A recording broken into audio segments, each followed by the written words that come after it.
parents of color oftentimes have to have these conversations. We can't protect and shield our kids from not talking about race, and maybe that's different if grew up in a predominantly white space, white family, which is the norm, which is the dominant in our society. So you don't have to engage in these conversations. So I think we need to acknowledge that the hard work begins at home, right?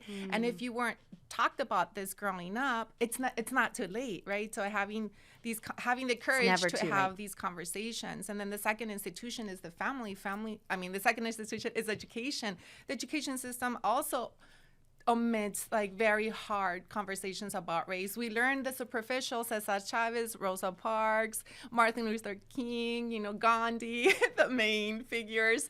But other than that, the curriculum doesn't. Our students, as a professor, when they come to my courses and we're talking about sociology and oppression, their students are like, and I'm asking them, what do you think, creating these safe spaces? And they're not ready. They don't feel comfortable. So, the education system and the family, those two reinforce and make it difficult for even our students, and they become adults, to engage in these conversations. So I think it's never too late, and that begins with us, and it begins being vulnerable, right?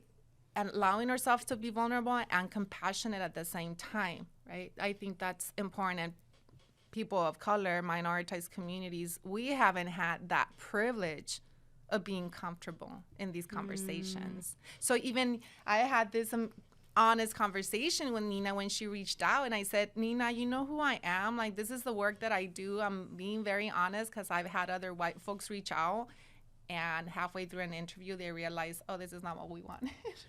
Yeah. And then I'm the vulnerable there, Yeah.